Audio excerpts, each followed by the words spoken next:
نحمده ونصلي على رسول الكريم اما بعد فاعوذ بالله من الشيطان الرجيم بسم الله الرحمن الرحيم رب اشرح لي صدري ويسر لي امري واحلل عقدة من لساني يفقهوا قولي اللهم ارنا الحق الحق وارزقنا اتباعه وارنا الباطل باطلا وارزقنا اجتنابه اللهم علمني رشدي واعذني من شر نفسي ربي اعوذ بك من همزات الشياطين واعوذ بك ربي ان يحضرون يا حي يا قيوم برحمتك استغيث فاصلح لي شأني كله ولا تكلني الى نفسي طرفة عين اللهم انفعنا بما علمتنا وعلمنا ما ينفعنا وزدنا علما اللهم اني اعوذ بك من علم لا ينفع ومن قلب لا يخشع ومن نفسي لا تشبع ومن دعوتي لا يستجاب لها آمين ثم آمين اللهم اغفر لي وللمؤمنين والمؤمنات والمسلمين والمسلمات والأحياء منهم والأموات اللهم إني أسألك الحسن الخاتمة اللهم ثبت عند الموت لا إله إلا الله اللهم إني أسألك توبة نصوحا قبل الموت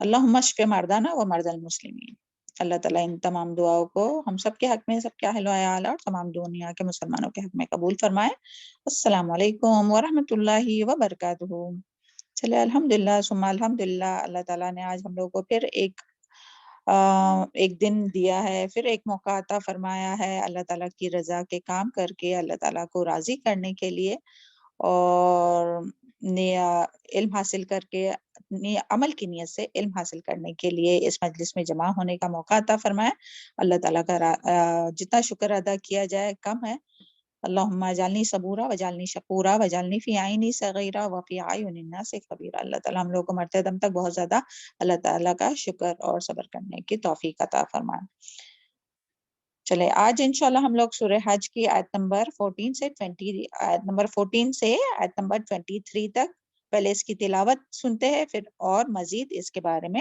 معلومات حاصل کرنے کی کوشش کریں گے اللہ ہم سب کی مدد فرمائے اور ہم سب کو قرآن مجید کی تلاوت کا حق احسن طریقے سے ادا کرنے کی توفیق عطا فرمائے اسے خوب صحیح مخارج صحیح تجوید ترتیل کے ساتھ محبت کے ساتھ دن رات دن کی گھڑیوں میں رات کی گھڑیوں میں تلاوت کرنے والا ان آیات میں غور و فکر کرنے والا ان کو سمجھنے والا اس پر عمل کرنے والا اور ان تعلیمات کو دوسروں تک پہنچانے والا بنائے اور اللہ تعالیٰ کا حق اللہ تعالیٰ کے بندوں کے حقوق احسن طریقے سے ادا کرنے کی توفیق عطا فرمائے اور جو کچھ کوتاہی ہوئی آج تک اللہ تعالیٰ ہم سب کی تمام کوتاہیوں سے درگزر فرمائے ربنا ظلمنا انفسنا وان لم تغفر لنا وترحمنا لنكونن من الخاسرین آمین چلیے تلاوت شروع کیجیے گا أعوذ بالله من الشيطان الرجيم بسم الله الرحمن الرحيم إن الله يدخل الذين آمنوا وعملوا الصالحات جنات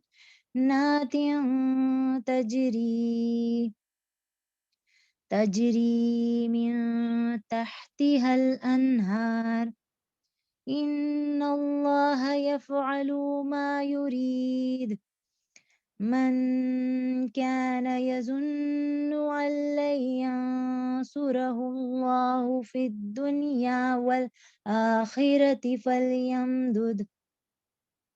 فليمدد بسبب إلى السماء ثم يقطع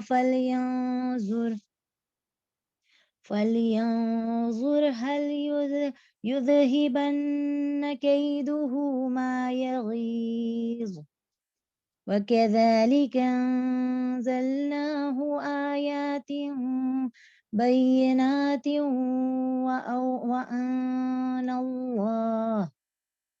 وأن الله يهدي من يريد إن الذين آمنوا والذين هادوا والصابئين والنصارى والمجوس والذين أشركوا إن الله يفصل بينهم يوم القيامة إن الله على كل شيء شهيد ألم تر أن الله يسجد له من في السماوات ومن في الأرض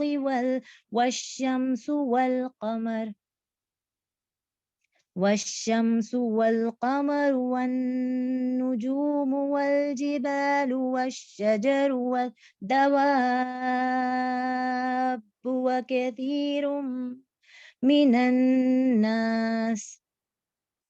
وكثير حق عليه العذاب ومن يهن الله فما له من مكرم إن الله يفعل ما يشاء هذان خصمان اختصموا في ربهم فالذين كفروا قطعت لهم ثياب من نار يصب من فوق رؤوسهم الحميم يصهر به ما في بطونهم والجلود ولهم مقامع من حديد كلما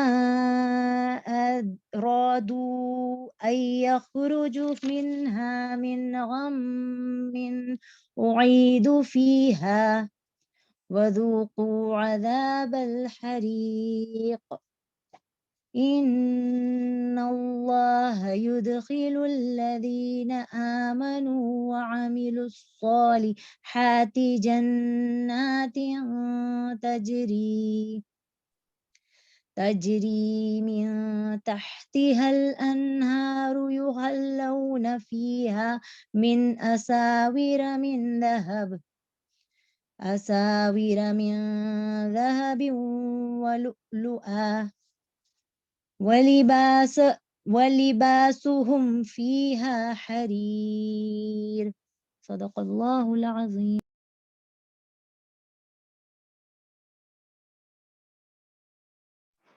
جزاک اللہ خیر، بارک اللہ فی علمک و صالح عملک۔ اعوذ باللہ من الشیطان الرجیم، بسم اللہ الرحمن الرحیم۔ سورہ حج آیت نمبر 14۔ ان اللہ، بے شک اللہ تعالی، یدخل الذین آمنوا، داخل کریں گا ان لوگوں کو جو ایمان لائے، وعمل الصالحات، اور انہوں نے اچھے عمل کیے، جنات تجری من تحتها الانہار، باغوں میں نہریں ہیں ان کے نیچے، ان اللہ بہتی، ان اللہ یفعل ما یرید، بے شک اللہ تعالیٰ کرتا ہے جو وہ چاہتا ہے۔ اللہم انی اسألک الجنت الفردوس، اللہم انی اسألک الجنت الفردوس، اللہم انی اسألک الجنت الفردوس، اللہم انی اسألک الجنہ وما قرب الیہا من قول او عمل۔ اللہ تعالیٰ ہم سب کو جنت الفردوس کے بلند درجات نصیب فرما، اور اللہ تعالیٰ ہم سب کو ہر وہ عمل اور بات کرنے کی توفیق عطا فرما جو جنت کے قریب کر دیں۔ تو دیکھیں پیچھے ہم لوگوں نے کافروں کا اور منافقوں کے حالات دیکھے کہ کس طرح سے جو ہے وہ کنارے کنارے پر رہ کر جو ہے وہ اللہ تعالیٰ کی عبادت کرتے ہیں، اور جب مرضی آئے تب نیکی کرتے ہیں، اور جب مرضی آئے تب وہ جو احکام پر عمل کرنا ان کو مشکل ہوتا ہے تو وہ احکام جو وہ چھوڑ دیتے ہیں اور اس پر عمل نہیں کرتے، اللہ تعالیٰ کی نافرمانیاں کرتے ہیں۔ تو سبحان اللہ، ہم لوگوں نے یہ ساری باتیں پڑھے ان کے بارے میں جو آیات تھی، آیت نمبر 11 سورہ حج کی، ہاں، اور پھر جو ہے وہ اس کے اور ان کے حالات اور ان کا جو انجام ہوا وہ بھی ہم لوگوں نے اس سے پہلی جو آیت تھی اس میں وہ بھی ان کے انجام کو بھی بتایا گیا تھا۔ ان کے انجام کے بعد اب یہاں پھر اللہ تعالیٰ جو ہے وہ ایمان لا کر نیک عمل کرنے والوں کا ذکر کر رہے اور ان کا انجام بتا رہے اللہ تعالیٰ کہ انہیں ایسی جنتوں میں داخل کیا جائے گا کہ جن کے نیچے نہریں بہتی ہے۔ تو سبحان اللہ، یہ نہروں کے بارے میں ہم لوگ پیچھے بھی پڑھ چکے، کیا جنت میں جو ہے وہ شہد کی، شراب کی، دودھ کی اور پانی کی نہریں ہیں، اور وہ بھی ایسی نہریں، اور اس کے علاوہ بھی اور ایسی نہریں کہ جہاں کہیں بھی آنی ہے جنتی چاہیں گا وہ اسے اپنے ان کے بس میں ہوں گے، کنٹرول میں ہوں گے کہ وہ اپنے محل کے قریب سے اسے گزار سکیں گے. سبحان اللہ. اور بہت یعنی اور وہ یہ اجر ان کے لیے کیوں ہے؟ کیونکہ وہ عمل صالحات. تو دیکھیں یہاں جو آیا نا یعنی عمل صالحات، یعنی تو ہم سب جانتے کہ وہ عمل جو خالص اللہ تعالیٰ کی رضا کے لیے ہو. یعنی سبحان اللہ، ہم لوگوں کو ہر کام کرنے سے پہلے نیت کرنا چاہے کہ ابھی جو یہ ہم لوگ یہاں مجلس میں بیٹھے نا، اور اس سے پہلے بھی جو کچھ ہم لوگ کرتے ہیں، کسی کے یہاں وزٹ کرتے ہیں، کوئی علم سیکھنے کے لیے، سکھانے کے لیے، کوئی بھی کام ہم لوگ کرتے ہیں، تو جلدی سے ہمیں نیت کرنا چاہیے دل میں. نیت جو ہے وہ ارادے کا نام ہے، دل کے ارادے کا نام ہے، زبان سے کہنے کی ضرورت نہیں کہ ہم لوگ خالص اللہ کی رضا کے لیے کر رہے. تو عمل صالح وہی ہوتا ہے جو دنیا کے لیے نہیں، دنیا والوں کے لیے نہیں، ریاکاری کے لیے نہیں، دنیا میں کچھ انعام پانے کے لیے نہیں، دنیا میں شہرت پانے کے لیے نہیں، دنیا کا مال و متاع پانے کے لیے نہیں، بلکہ خالص اللہ تعالیٰ کی رضا کے لیے کیا جائے اور قرآن اور سنت کے مطابق کیا جائے. تو ایمان لا کر عمل صالح کرنے والوں کے لیے جنت کا وعدہ ہے، کیونکہ وہ ایمان پر جمے ہوئے ہوتے ہیں. دیکھیں یہاں جو آئی یہ آیت آئی نا عمل الصالحات، تو یہ کس کے بعد آئی ہے؟ کہ ان آیات کے بعد کہ وہ لوگ جو اللہ تعالیٰ کے ساتھ کفر کرتے ہیں، شرک کرتے ہیں. یہاں پیچھے ہم لوگوں نے یہ ساری جو آیات سنے پڑھ چکے ہیں، اور وہ جو ہے وہ کنارے پر رہ کر اللہ تعالیٰ کی یہ جو تھا وَمِنَ النَّاسِ مَن يَعْبُدُ اللَّهَ عَلَى حَرْفٍ فَإِنْ أَصَابَتْهُ خَيْرٌ اطْمَأَنَّ بِهِ، کہ جو وہ اللہ تعالیٰ کی عبادت کرتے ہیں، کنارے پر رہتے ہیں، جب ان کو یعنی خیر ملتا ہے تو وہ اس پر مطمئن ہوتے ہیں. وَإِنْ أَصَابَتْهُ فِتْنَةٌ يَنْقَلِبُ عَلَى وَجْهِهِ، اور جب ان کو کوئی آزمائش آتی ہے، فتنہ آتا ہے، تو وہ اپنے یعنی وہاں سے منہ موڑ لیتے، یعنی دین پر ثابت قدم نہیں رہتے. تو سبحان اللہ، اس کے بعد جب یہ آیت آئی نا کہ یہاں عمل صالح، تو اس کا معنی یہ ہوگا کہ دین پر ثابت قدم رہتے. سبحان اللہ. یعنی ایسے نہیں کیا جب مرضی آئے تب دین پر عمل کیے، جب مرضی آئے تو دین کو چھوڑ دیے، جب مرضی آئے. تو اس میں ساری باتیں ہم لوگ لیں گے، چونکہ ہم لوگ قرآن کے اسٹوڈنٹ ہیں نا، تو جب مرضی آئے تو اپنا جو ہے وہ سبق یاد کیے، جب مرضی آئے کلاس میں جوائن کیے، جب مرضی آئے دل نہیں کر رہا ہے، سونے کو دل کر رہا ہے تو سوئے رہے. تو یہ سب جو ہے اللہ تعالیٰ ہم سب کو استقامت نصیب فرمائے تمام نیکی اور خیر کے کاموں میں، اور جو کوتاہی ہوتی ہے جان بوجھ کر تو اللہ تعالیٰ ہم سب کو معاف فرمائے.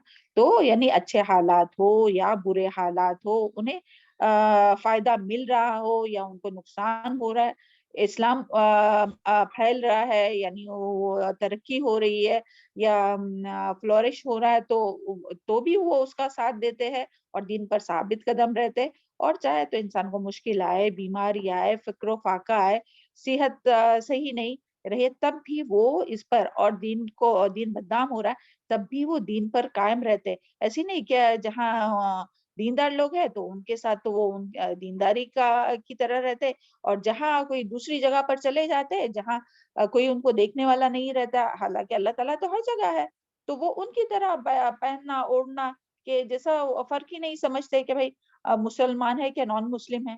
تو یہ ساری باتیں دماغ میں رکھے جب یہاں آیا نا کہ وہ لوگ جو ایمان، کیونکہ یہاں ان آیات کے بعد یہ آیا ہے نا، تو سبحان اللہ ہر جگہ جس آیت کے بعد جو آیت آئے گی تو وہ اس سے پہلے سے ریلیٹ کرتے ہوئے ہم لوگ پڑھیں گے سبحان اللہ، اور سمجھنے کی کوشش کریں گے. یعنی ہر حال میں، وہ مشکل میں بھی، بیماری ہے تو یہ نہیں کہ تھوڑا سا ہیڈیک ہو رہا ہے تو چلے چھوڑے کلاس کو چھوڑ دیجئے. اللہ تعالیٰ سب کو صحت عافیت کے ساتھ رکھے اور تمام بیماریوں سے محفوظ رکھے، اور اللہ تعالیٰ ہم سب کو ثابت قدم رکھے نا، تو کیا ہے وہ دین پر جمے ہوئے رہتے، چھوڑ نہیں دیتے، نیکی کرنا چھوڑ نہیں دیتے.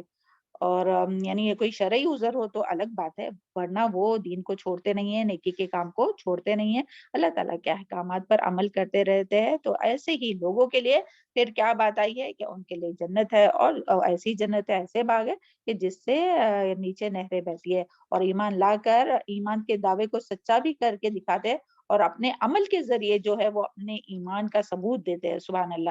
تو آپ صلی اللہ علیہ وسلم نے فرمایا کہ ایمان وہ ہے کہ جس کی جڑیں دل میں ہوتی ہے اور عمل اس کی تصدیق کرتے ہیں نا. تو جیسے کہ وہ ایمان کی جو ہم لوگ ڈیفینیشن جانتے ہیں کیا، الایمان تصدیق بالقلب، الاقرار باللسان، تصدیق بالقلب، وعمل بالجوارح. کہ ایمان کیا نام ہے کہ دل سے اس کی تصدیق کرنا، زبان سے کہنا، اقرار کرنا، اور دل سے اس کی تصدیق کرنا، اور عمل کے مطابق اس کے مطابق عمل کرنا، یعنی ایمان، تب وہ ایمان لانا جو ہے وہ مکمل ہوگا۔ تو کس کے دل میں کتنا ایمان ہے وہ کیسے پتا چلے گا ہمیں؟ کہ وہ عمل کے ذریعے پتا چلتا ہے کہ کس کے کتنے نیکی کے کام ہو رہے ہیں۔ جو بھی انسان جو بھی نیکی کرتا ہے تو اس کے مطابق اس کا ایمان رہتا ہے۔ اللہ تعالیٰ سے ہم لوگ دعا کرتے ہیں، اللہم انی اسألک الفعل الخیرات و ترک المنکرات۔ اللہ تعالیٰ ہم لوگ کو ہمیشہ نیکیوں میں آگے بڑھنے والا بنائے، اور اللہ تعالیٰ ہمیشہ اپنا ایمان جو ہے وہ مضبوط رکھے، ہم سب کا بھی، ہم سب کے اہل و عیال کا، ہم سب کی اولاد اور قیامت تک آنے والی ذریت کا۔ اللہم زدنا ایمانا و یقینا و فقہا۔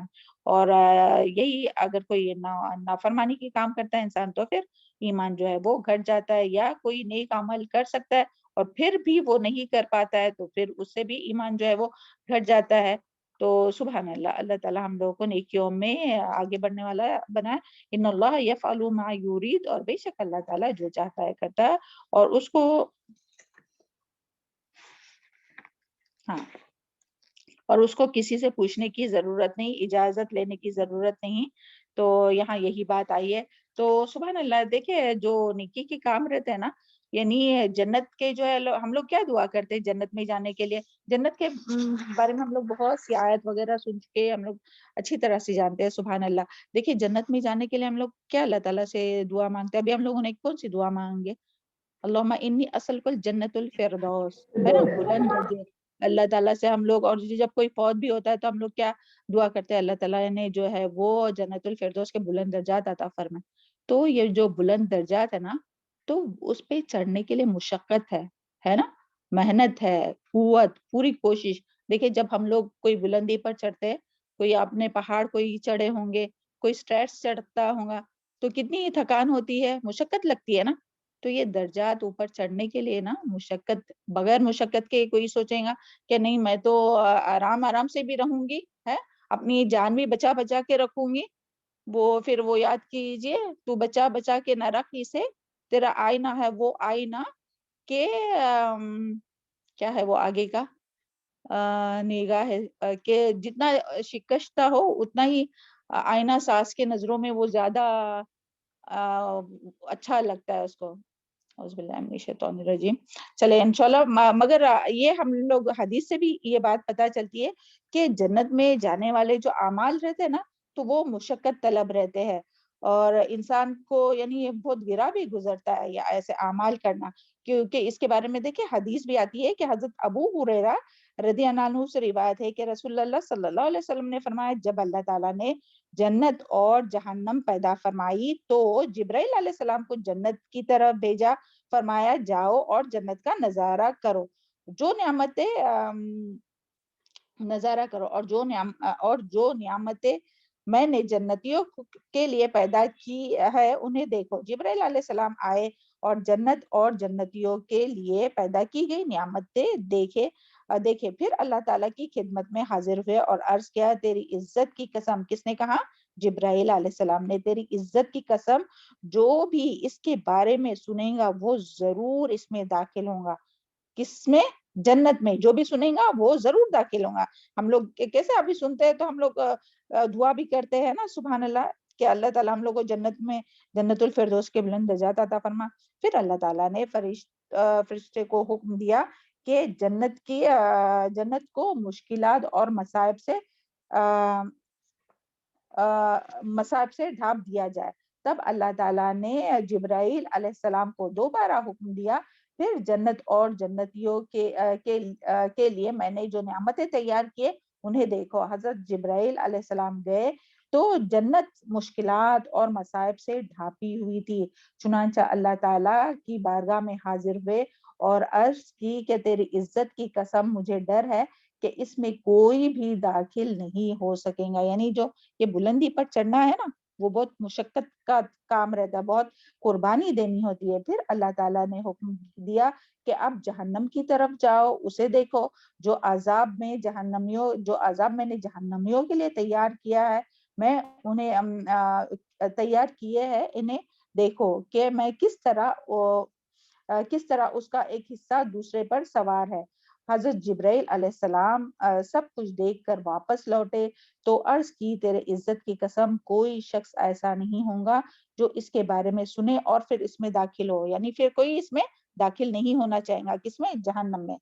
پھر اللہ تعالیٰ نے حکم دیا جہنم کو شہوات، یعنی فرشتوں کو حکم دیا کہ جہنم کو شہوات یعنی خواہشات، شہوات اور لذات سے ڈھانپ دیا جائے۔ تب اللہ تعالیٰ نے حضرت جبرائیل علیہ السلام کو فرمایا دوبارہ جاؤ۔ حضرت جبرائیل علیہ السلام دوبارہ گئے، سب کچھ دیکھا اور عرض کیا تیری عزت کی قسم مجھے ڈر ہے کہ اب تو اس میں کوئی بھی، اب تو اس سے کوئی بھی بچ نہیں سکے گا، یعنی جہنم سے۔ کیوں؟ کیونکہ اس کو خواہشات اور لذات سے ڈھانپ دیا گیا، ہر کوئی اس میں داخل ہوگا۔ یہ ترمذی کی حدیث ہے۔ تو دیکھیں یعنی اوپر چڑھنے کے لیے، بلندی پر چڑھنے کے لیے بہت مشقت، قربانی دینی ہوتی ہے، اور یہی جہنم کے گڑھے میں جانے کے لیے دیکھیں کس طرح سے سلائڈ سے نیچے آتے ہیں، انجوائمنٹ رہتا ہے نا، کتنا مزہ جب اترتے نیچے تو وہ کھائی میں انسان گرتا ہے۔ تو اللہ تعالیٰ ہم لوگ اپنے خواہشات کو قربان کرنے والا بنائے۔ اور اسی طرح ایک حدیث میں آتا ہے کہ حضرت انس بن مالک رضی اللہ عنہ کہتے ہیں، پہلی جو حدیث تھی وہ ترمذی کی تھی اور یہ جو حدیث ہے وہ مسلم کی ہے۔ حضرت انس بن مالک رضی اللہ عنہ کہتے ہیں کہ رسول اللہ علیہ وسلم نے فرمایا جنت ناگوار چیزوں سے گھیری گئی ہے اور جہنم خوشگوار چیزوں سے گھیری گئی ہے۔ تو اللہ تعالیٰ ہم سب کو جو ہے وہ مشقت کرنے والا بنائے، اپنے نفس کو قربان کرنے والا بنائے۔ تو یہاں سے کیا بات سمجھ میں آئی کہ دین پر ثابت قدم رہنا ہے نا، کوئی بھی عمل جو کتنا بھی ہمیں احکام جو کتنے بھی مشکل لگتے ہو اور جو خواہشات جو ہم لوگوں کو کتنا بھی پسند ہے اور کتنا بھی دل کرتا ہے وہ کرنے کے لیے، تو اس سے رکنا جو ہے، اس کے بعد ہی یہ جنت میں۔ اللہ تعالیٰ ہم سب کو اپنے نفس کے شر سے محفوظ رکھے۔ اللہ تعالیٰ ایک لمحے کے لیے بھی ہم لوگ کو پلک جھپکتے بھی اپنے نفس کے حوالے نہ کرے۔ تو سمجھ میں آیا یہ؟ ہاں جنت کی جو بات تھی وہ کہ ان آیات کے بعد آیا نا یہاں اس کا ذکر۔ تو اللہ تعالیٰ سے دعا ہے کہ اللہ تعالیٰ ہم سب کو دین پر ثابت قدم رکھے۔ یا مقلب القلوب ثبت قلبی علی دینک، یا مصرف القلوب صرف قلبی علی طاعتک۔ چلے آیت نمبر 15 دیکھتے ہیں۔ اعوذ باللہ من الشیطان الرجیم۔ من کھانا، اور جو کوئی تھے، یظن یہ سمجھتا،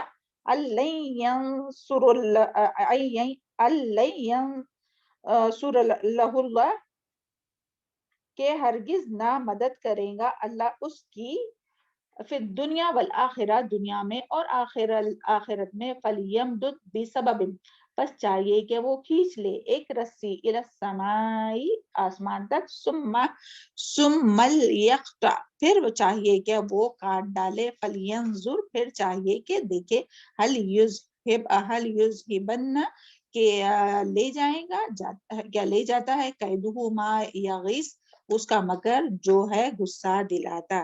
تو دیکھیں یہاں جو اس آیت میں پھر اللہ تعالیٰ نے ایک کردار کا ذکر کیا ہے کہ یہاں ایک ایسے کردار کا اللہ تعالیٰ نے ذکر کیا ہے کہ جو اللہ تعالیٰ سے بالکل مایوس ہو چکا ہو، یعنی اللہ تعالیٰ سے بالکل مایوس۔ اور ہم سب جانتے ہیں کہ مایوسی کیا ہے؟ کفر ہے نا۔ اللہ تعالیٰ سے مایوس کون لوگ ہوتے ہیں؟ جو کافر ہوتے ہیں، جو گمراہ ہوتے ہیں، وہ اللہ تعالیٰ سے مایوس ہوتے ہیں۔ جو مومن ہوتے ہیں چاہے ان کی کتنا بھی نقصان ہو لیکن وہ اللہ تعالیٰ کی رحمت سے کبھی بھی مایوس نہیں ہوتے ہیں نا۔ تو یہاں جو ہے وہ ایک ایسے کردار کا ذکر ہے۔ دیکھیں سبحان اللہ، جب سے ہم لوگ سورہ حج پڑھ رہے کتنے الگ الگ ٹائپ کے کردار اللہ تعالیٰ ہم لوگوں کے سامنے لا رہے ہیں۔ اب غور کر رہے ہیں آپ لوگ ہاں کہ کتنے مختلف قسم کے کرداروں کا اللہ تعالیٰ ذکر کر رہے۔ تو یہاں بھی ایک کردار کا ذکر ہے کہ جو اللہ تعالیٰ سے بالکل مایوس ہو چکا ہے اور یہ سمجھتا ہے کہ اللہ تعالیٰ ہرگز اس کی مدد نہیں کرے گا، نہ دنیا میں اور نہ آخرت میں، اور وہ اللہ تعالیٰ سے بالکل نا امید ہو گیا اور سمجھتا ہے کہ اللہ تعالیٰ اور دیکھیں بعض لوگ تو یعنی یہ سمجھتے بھی اور کہتے بھی اپنی زبان سے، آپ نے بھی سنے ہوں گے کہ نہیں ہماری تو دعائی قبول نہیں ہوتی، اللہ تعالیٰ تو ہماری دعائی نہیں سنتا۔ دیکھیں آپ لوگوں نے ایسے لوگ کہتے ہیں، تو ایسے لوگ دنیا میں ہوتے ہیں کہ جو بعض تو صرف دل میں سوچتے ہیں اور بعض زبان سے بھی کہتے ہیں کہ اگر کوئی ان کو مشکل آئی تو فوراً سے وہ اللہ تعالیٰ کے بارے میں بدگمان ہونے لگتے ہیں کہ ہاں ہمارے ساتھ ہی ایسا ہوا، ہم پر ہی یہ مشکل آئی، کہ اس طرح سے یعنی ایسی باتیں کرتے جو اللہ تعالیٰ کے بارے میں نازیبا باتیں کرتے ہیں. تو ایسے ہی کردار کا یہاں ذکر ہے. تو اللہ تعالیٰ ان لوگوں سے کیا فرما رہا ہے؟ تو اللہ تعالیٰ ان سے فرما رہا ہے کہ اسے چاہیے کہ وہ ایک رسی کھینچ لائے آسمان سے، کہ وہ ایک رسی کھینچ لائے آسمان سے. اور یہاں آسمان سے مراد جو ہے وہ چھت ہے، اور اس کی جو یہ مفہوم بتایا وہ ابن عباس رضی اللہ عنہ کے قول کے مطابق یہ جو آسمان ہے اس سے مراد یہاں چھت بھی ہے. پھر چاہیے کہ وہ کاٹ ڈالے اسے، یعنی خودکشی کر لے، یعنی کیا چھت سے آسمان سے ایک رسی کھینچ لائے، یعنی کیا چھت سے ایک رسی باندھے اور پھر وہ اپنی خودکشی کر لے. حالانکہ دیکھیں خودکشی کرنا جو ہے وہ دین میں یعنی اسلام میں حرام ہے، اللہ تعالیٰ نے اس سے منع فرمایا ہے، اور اس کے بارے میں انشاءاللہ ہم لوگ آگے دیکھیں گے. تو یہاں مگر اللہ تعالیٰ ایسے نا امید اور جو مایوس ہو چکے ہیں اللہ تعالیٰ سے، ان لوگوں سے کہہ رہے ہیں کہ انہیں چاہیے کیا چھت سے یعنی کہ آسمان سے یعنی کہ چھت سے ایک رسی کھینچ لائے اور پھر اس کو کاٹ دے، یعنی کہ خودکشی کر لے اور اس کا اپنی جان کو ہلاک کرنا. اور پھر اللہ تعالیٰ فرماتے کہ اس کا اپنی جان کو ہلاک کرنا، اس کی یہ چال ان کے غصے کو ٹھنڈا کرتا ہے کہ خودکشی کرنے سے ان کے جو مسائل ہے، جو مسئلے مسائل ہے، جو مصیبت ہے، جو پریشانیاں ہے، تو وہ کیا دور ہوتی ہے، ان کا غصہ کیا ٹھنڈا ہوتا ہے. جو یہ کہتے ہیں کہ ہاں ہم کو تو اللہ تعالیٰ کی مدد آتی ہی نہیں ہے، ہماری تو دعا قبول کرتے ہی نہیں ہے. تو یہ بات سمجھ میں آئی آپ لوگوں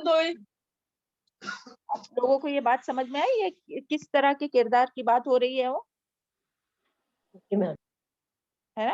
چلے، اور پھر اس کی ایک دوسرا بھی مفہوم کیا گیا ہے، یعنی مفسرین نے اس کا دوسرا یعنی یہ بھی اس کا معنی آتا ہے، اور ساتھ ہی ساتھ اس کا معنی یہ بھی ہے کہ ایک اس کی تفسیر یہ بھی کی گئی ہے کہ جو شخص بدگمانی کرتا ہو اللہ تعالیٰ یعنی یہ بدگمانی رکھتا ہو کہ اللہ تعالیٰ محمد صلی اللہ علیہ وسلم کی اور اللہ تعالیٰ کی کتاب کی اور قرآن مجید کی دنیا اور آخرت میں مدد نہیں کریں گا، یعنی اللہ سب سے پہلے تو یہی کہ محمد صلی اللہ علیہ وسلم کی دنیا اور آخرت میں مدد فرمائیں گا، تو اسے چاہیے کہ وہ اوپر کی طرف یعنی کہ اپنے گھر کی چھت سے اوپر کی طرف چڑھے اور رسی باندھ لے، اور اسے یا تو اپنا گلا گھوٹ لے تو کیا اس کا غصہ ٹھنڈا ہوتا ہے، اور ایک اس کا مفہوم یہ آتا ہے کہ وہ آسمان کی طرف چڑھے اور رسی کھینچ لے، یعنی کہ رسی کھینچ کر پھر وہ آسمان کی طرف چڑھے اور آسمان سے جو وحی آتی ہے نا نبی صلی اللہ علیہ وسلم پر،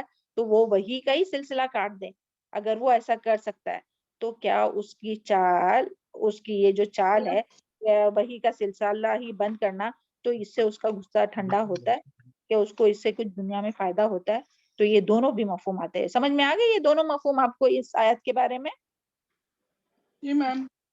الحمدللہ. تو یہ دونوں بھی مفہوم آتے ہیں. تو ایک تو یعنی نبی صلی اللہ علیہ وسلم کے بارے میں یہاں بات آئی ہے، یہاں جو آئی ہے نا من کان یظن ینصرہ، تو یہاں ہو کہ ایک ضمیر جو ہے وہ نبی صلی اللہ علیہ وسلم محمد صلی اللہ علیہ وسلم کے بارے میں آیا ہے، اور ہو کہ ایک ضمیر یعنی اس کے خود کے بارے میں کہ اللہ تعالیٰ اس کی کوئی مدد نہیں کرتا.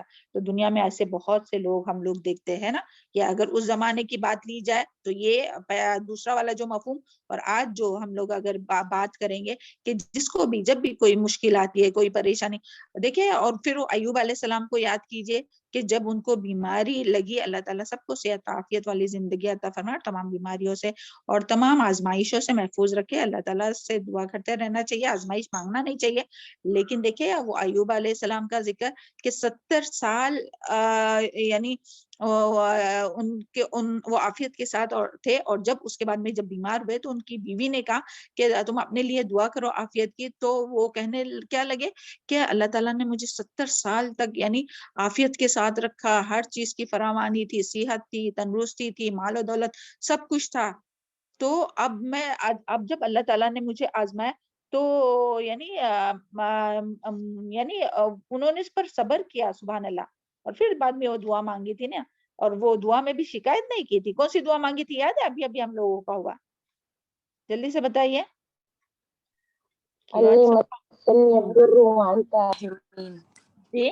انی مسنی الضر وانت ارحم الراحمین.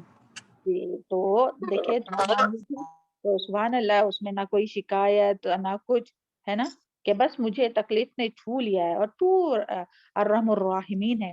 تو جب بندہ جو ہے اللہ تعالیٰ کی رحمت کو پکارتا ہے تو اللہ تعالیٰ کی رحمت جوش میں آتی ہے اور اللہ تعالیٰ مدد کرتا ہے. تو ہمیں بھی جب بھی دعا مانگنا ہو تو اللہ تعالیٰ کی یا رحمان یا رحم الرحمین کر کے دعا مانگنا چاہے, اللہ تعالیٰ کی رحمت کے ذریعے سے دعا مانگنا چاہے. اور ویسے بھی ہم لوگ جانتے ہیں کہ اللہ تعالیٰ کے اچھے اچھے اسماء و صفات کے ذریعے ہم لوگوں کو اللہ تعالیٰ سے دعائیں مانگنا چاہے تو اللہ تعالیٰ قبول فرماتا ہے.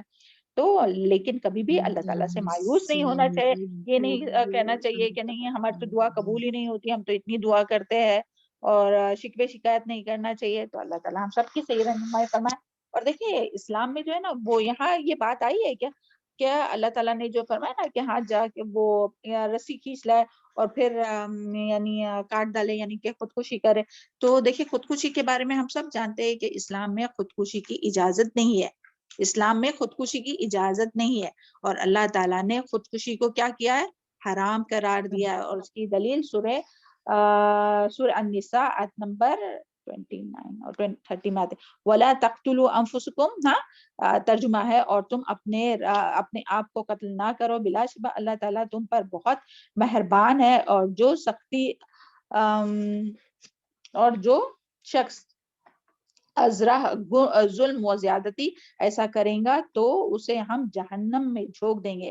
یعنی جو اپنے آپ کو قتل کریں گا تو اللہ تعالیٰ کیا فرماتے ہیں اس آیت میں کہ ہم اسے جہنم میں جھونک دیں گے, اور یہ کام اللہ تعالیٰ کے لیے بہت آسان ہے. تو اللہ تعالیٰ اپنے تمام مسلمانوں کو دنیا میں جہاں کہیں بھی ہو اللہ تعالیٰ سے اچھا گمان اچھا, اور وہ بھی حدیث پھر یاد کیجئے کہ جو یعنی کتنی بھی مشکل میں ہو, کتنی بھی پریشانی میں ہو, تو جب وہ اللہ تعالیٰ سے اچھا گمان رکھیں گا کہ انشاءاللہ یہ جو پریشانی آئی ہے وہ میرے گناہ کو مٹانے کا ذریعہ ہے, تو اللہ تعالیٰ ضرور وہ اس کے گمان کے اور آئندہ جو ہے وہ اس کے لیے بہتری ہوں گی اس میں, تو ضرور اللہ تعالیٰ اس کے لیے بہتری کریں گا. سبحان اللہ. اور ایک حدیث میں بھی آتا ہے اس کی جو دلیل ہے نا کہ حرام ہے, تو حدیث میں بھی آتا ہے کہ قسم اعوذ باللہ من الشیطان الرجیم, تم سے پہلی امت رسول اللہ صلی اللہ علیہ وسلم نے فرمایا تم سے پہلی امت میں ایک شخص تھا جسے ایک زخم لگا تو اسے برداشت نہ کر سکا, چنانچہ اس نے چھری اٹھائی اور اپنا ہاتھ کاٹ ڈالا. کیا تھا کہ اس کو ایک زخم لگ گیا تھا تو وہ برداشت نہیں کر سکا, یعنی وہی مشکل آئی تو برداشت نہیں کیا تو اس نے اپنا ہاتھ ہی کاٹ ڈالا, اور اس سے اس کا خون بہنے لگا حتیٰ کہ وہ مر گیا. تو اللہ تعالیٰ نے اس کے بارے میں فرمایا میرے بندے نے اپنی جان کے بارے میں جلد بازی کی, تکلیف کو برداشت نہ کیا اور خود ہی اپنے آپ کو مار ڈالا, اس پر میں نے جنت کو حرام کر دیا. تو یہ صحیح بخاری کی حدیث ہے 1364. تو اس سے ہم لوگوں کو پتہ چلا, اور اس آیت کے ذریعے پتہ چلا کہ حرام ہے, اور اس آیت کے بھی ذریعے پتہ چلا کہ جو خودکشی کرے وہ اس پر جنت حرام ہے. اللہ تعالیٰ تمام مسلمانوں کی صحیح رہنمائی فرمائے. اور جو لوگ یعنی اللہ تعالیٰ کی طرف سے آئی ہوئی آزمائشوں کو برداشت نہ کرے اور اس پر صبر نہ کرے اور اپنے آپ کو اپنی جان کو ہلاک کر دے, تو ان کے لیے اتنی بڑی سزا کیوں ہے, کیونکہ دیکھیے یعنی یہ جو مایوس ہونا ہے نا, وہ مایوسی جو ہے وہ کفر ہے. اور اس کے بارے میں اللہ تعالیٰ کیا فرماتے ہیں سورہ الحجر آیت نمبر 56 میں وَمَن يَقْنُطْ مِن رَحْمَتِ رَبِّهِ إِلَّا الضَّالُّونَ, اور اپنے رب کی رحمت سے تو صرف گمراہ لوگ ہی مایوس ہوتے ہیں.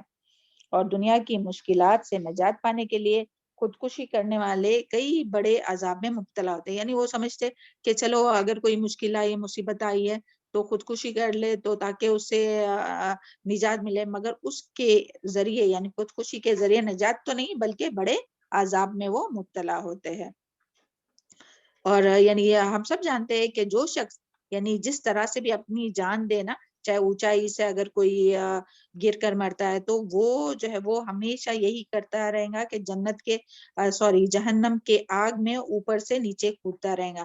یا تو اگر کسی نے زہر پی کر اپنی جان دی ہے تو ہمیشہ جہنم میں اس کو یہی سزا اس کو ملتے رہیں گی. یا کسی نے اپنے کوئی لوہے کی چیز سے یعنی کاٹ کر یعنی اپنے آپ کو مار ڈالا ہے تو اس کو وہ یعنی ہمیشہ جہنم میں اس کو وہی سزا ملتے رہیں گی. تو اللہ تعالیٰ سب کی رہنمائی فرمائے تمام مسلمانوں کی. اور اس میں پھر یہ بھی ہے کہ پریشانی آتی ہے, آزمائش آتی ہے, تو پھر اس کا علاج کیا ہے, تو وہ بھی ہم لوگ تھوڑا سا دیکھتے ہیں تاکہ سب کے لیے یاد دہانی ہو، ہے نا، کہ جو شخص آزمائشوں اور مصیبتوں میں گھرا ہو تو اسے رب العزت کی یعنی جو تقدیر ہے کہ جو ایمان کا ایک جز ہے نا تو اس پر یقین رکھنا چاہیے. والقدر خیرہ وشرہ من اللہ تعالی، یعنی اگر کچھ اچھا بھی ہوا برا بھی ہوا تو یہ اللہ تعالیٰ کی طرف سے. تو ایمان پر یعنی اپنے پلر ہے نا یہ اس میں سے ایمان کے تقدیر پر ایمان لانا. تو ہمیشہ یہ بات یاد رکھنی چاہیے. اور پھر اسی طرح اللہ تعالیٰ کی توحید پر سچا یقین اور ایمان رکھنا چاہیے. جس کا ایمان جتنا مضبوط ہوگا تو اتنا ہی وہ اللہ تعالیٰ اسے حوصلہ عطا کرے گا، مصیبت میں پریشانیوں میں ثابت قدم رکھے گا. اور پھر پریشانیوں میں اپنے یعنی پریشانی آئی، تکلیف آزمائش آئی تو پھر یہ سمجھنا چاہیے کہ ہم یہ جو ہے وہ گناہوں کا کفارہ سمجھنا چاہیے. کیونکہ دیکھیں مسلمان کو جو بھی تھکاوٹ یا بیماری، حدیث ہے نا مسلم میں بھی ہے اور صحیح بخاری میں بھی ہے کہ نبی صلی اللہ علیہ وسلم نے فرمایا کہ مسلمان کو جو تھکاوٹ یا بیماری، مسلمانوں کو جو تھکاوٹ یا بیماری لاحق ہوتی ہے وہ یعنی تھکاوٹ بھی اگر ہو نا، کوئی کام میں تھک رہا ہے یا بیماری بھی ہو، آج کل ہم لوگ دیکھتے ہیں کیسی کیسی بیماری، یا حزن ہو یعنی کوئی غم ہو، کسی چیز کا ملال ہو اور کوئی تکلیف سے دوچار ہوتا ہے، حتیٰ کہ اگر ایک کانٹا بھی چبھتا ہے تو اللہ تعالیٰ اس کے بدلے اس کے گناہوں کو مٹا دیتا ہے. تو یہی سمجھنا چاہیے جو ہے وہ گناہوں کا کفارہ بن رہی ہے. جو تکلیف، جو تھکان، جو غم پہنچ رہا ہے نا وہ گناہوں کا کفارہ بن رہی ہے. اور پھر اللہ تعالیٰ سے یعنی پریشانیوں سے نجات حاصل کرنے کے لیے اللہ تعالیٰ کی طرف رجوع کرنا چاہیے اور خوب خوب دعائیں کرنا چاہیے. چند دعائیں یہ ہے چھوٹی سی جو تھی وہ اللہ ربی لا اشرک بہ شیئا، یعنی غم اور پریشانی اور تکلیف میں ان دعاؤں کو پڑھتے رہنا چاہیے. اور ان کے علاوہ بھی یا حیو یا قیوم برحمتک استغیث، پھر لا الہ الا انت سبحانک انی کنت من الظالمین. تو ہم سب جانتے ہیں کہ یہ جو کلمات ہیں اس کے بعد جو بھی دعا کی جائے تو اللہ تعالیٰ قبول فرماتے ہیں. پھر اسی طرح جو نبی صلی اللہ علیہ وسلم نے سکھایا اللہم رحمتک ارجو فلا تکلنی الی نفسی طرفۃ عین واصل للشان کلہ. اور ایک حدیث سے یہ بھی پتہ چلتا ہے کہ یہ بھی ہمیشہ ہمیں یاد رکھنا چاہے کہ بڑا بدلہ بڑی آزمائش پر ملتا ہے. بڑا بدلہ یعنی زیادہ جو اجر ہے وہ بڑی آزمائش پر ملتا ہے. اللہ تعالیٰ جب کسی قوم سے محبت کرتا ہے تو اسے آزمائشوں سے دوچار کر دیتا ہے. لہٰذا جو راضی ہو جائے اس کے لیے اللہ کی رضا ہے اور جو ناراض ہو جائے اس کے لیے اللہ تعالیٰ کی ناراضگی ہے. یہ ترمذی کی حدیث ہے. اللہ تعالیٰ سے ہمیشہ عافیت مانگنا چاہیے، لیکن اگر کبھی مشکلات آ جائے، مصیبت آ جائے، آزمائشوں میں گر جائے تو یہ ساری باتیں یاد رکھنا چاہیے. اللہ تعالیٰ ہم سب کو تمام آزمائشوں سے محفوظ رکھے. چلیں نیکسٹ آیت دیکھتے ہیں. یہ سمجھ میں آ گئی آپ کو؟ ہاں اچھی طرح سے مفہوم اس کا؟ جو آج کسی کی آواز نہیں آ رہی ہے اعوذ باللہ من الشیطان الحمدللہ. الحمدللہ. ہاں الحمدللہ. آیت نمبر 16 وَكَذَلِكَ، اور اسی طرح انزلناہ نازل کیا ہم نے اس کو آیات بینات، کھلی نشانیاں، کھلی آیات، واضح احکامات. وَأَنَّ اللَّهَ، اور بے شک اللہ تعالیٰ یہدی ہدایت دیتا ہے، میں یرید جس کو چاہتا ہے. ابھی دیکھیں یہاں جو ہے وہ کیا بات آئی ہے کہ وَكَذَلِكَ أَنزَلْنَاهُ، اور اسی طرح نازل کیا ہم نے آیات بینات یعنی کھلی نشانیاں، واضح احکامات. اور اللہ تعالیٰ فرماتے ہیں وَأَنَّ اللَّهَ يَهْدِي مَن يُرِيدُ، اللہ تعالیٰ ہدایت دیتا ہے جسے اللہ تعالیٰ چاہتا ہے. سبحان اللہ. یہ اس کو بھی آپ ہائی لائٹ کیجئے. ہاں وَأَنَّ اللَّهَ يَهْدِي مَن يُرِيدُ، اس کو ہائی لائٹ کیجئے. ہاں ہمیشہ یاد رکھنا چاہیے. اور پھر دعا بھی مانگنا چاہیے کہ اللہ تعالیٰ سے ہدایت کی دعا بھی مانگنا چاہیے. اور جس کسی کے لیے بھی ہم لوگ چاہتے ہیں نا کہ اللہ تعالیٰ اسے ہدایت نصیب فرمائے تو ان کے لیے بھی دعا کرنا چاہیے کہ اللہ تعالیٰ انہیں ہدایت کی طلب کرنے کی توفیق عطا فرمائے. کیونکہ ہدایت جب تک مانگی نہیں جاتی، جب تک اسے طلب نہیں کیا جاتا تو اللہ تعالیٰ انہیں ہدایت نہیں دیتا. باقی دیکھیں دنیا کی ساری چیز، کوئی بھی چیز جس کی قسمت میں جتنی ہے اتنی مل کر رہیں گی، ہے نا. کہ یعنی کوئی بھی چاہے جاندار ہو، جانور ہو، کوئی بھی ہو تو اللہ تعالیٰ اس کو اس کا رزق پہنچا دیتا ہے. لیکن ہدایت ایسی چیز ہے کہ جس کو جب تک کوئی طلب نہیں کرے گا اسے اللہ تعالیٰ نہیں دے گا. یہاں جو ہے نا وَأَنَّ اللَّهَ يَهْدِي مَن يُرِيدُ کہ بے شک اللہ تعالیٰ ہدایت دیتا ہے جس کو وہ چاہتا ہے. تو اللہ تعالیٰ کس کو چاہتا ہے کہ ہدایت دینا؟ اللہ تعالیٰ ان لوگوں کو ہدایت دینا چاہتا ہے جو ہدایت مانگتا ہے، جو اللہ تعالیٰ کی طرف رجوع نہیں کرتا، جو اللہ تعالیٰ سے ہدایت مانگتا نہیں، جو اس کے لیے کوشش نہیں کرتا، تو اللہ تعالیٰ پھر اسے ہدایت نہیں دیتا. یعنی ایسا نہیں ہے کہ اللہ جس کو یعنی اللہ تعالیٰ اگر کوئی مانگ رہا ہے ہدایت تب بھی اسے ہدایت نہیں دیں، نہیں ایسا نہیں ہے، اور پھر بھی اسے گمراہ کرے، ایسا نہیں ہے. بلکہ اللہ تعالیٰ ہدایت دیتا ہے جو اس کی طلب کرتا ہے، جو اس کی خواہش کرتا ہے، جو اس کے لیے کوشش کرتا ہے. اور پھر یہاں جو بات آئی نا وَكَذَلِكَ أَنزَلْنَاهُ آيَاتٍ بَيِّنَاتٍ یعنی لفظ اور معنی کے اعتبار سے قرآن کی آیت واضح ہے، روشن ہے. قرآن میں بے شمار واضح دلائل موجود ہے.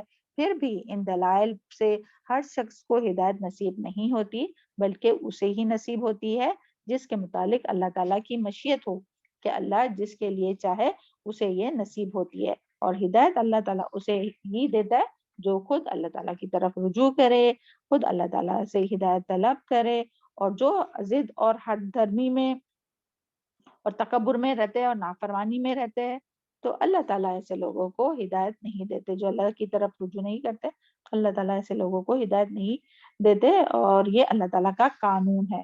اور اللہ تعالیٰ کا یہ قانون ہے کہ اللہ تعالیٰ زبردستی کسی کو ہدایت نہیں دیتے کہ کوئی کسی کو زبردستی تھوپ دے، نہیں، ایسا نہیں ہے. جب ہدایت کے لیے وہ طلب کرے گا تو اللہ تعالیٰ انہیں ہدایت دیتا ہے. تو یہاں یہی بات آئی تھی. ہاں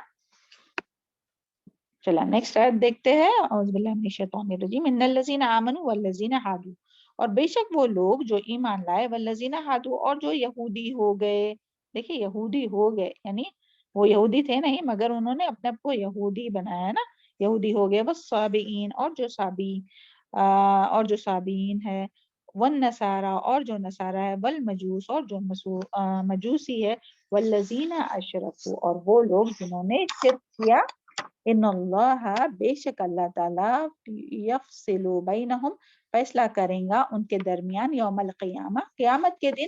ان اللہ بے شک ان اللہ علی کل شیء قدیر بے شک اللہ تعالی ہر چیز پر قادر ہے، ہر چیز شہید بے شک اللہ تعالی ہر چیز پر گواہ ہے. تو دیکھیں یہاں جو ہے وہ اس آیت میں یہاں کیا بات آئی ہے کہ ان الذین آمنوا کہ یہاں جو ہے وہ دو یعنی گروہ کیے گئے ہیں کہ ایک ایمان لانے والوں کا گروہ اور دوسرا جو ہے وہ باقی سب لوگوں کا، چاہے پھر وہ یہودی ہو، صابئین ہو، نصارہ ہو، مجوس ہو یا شرک کرنے والے.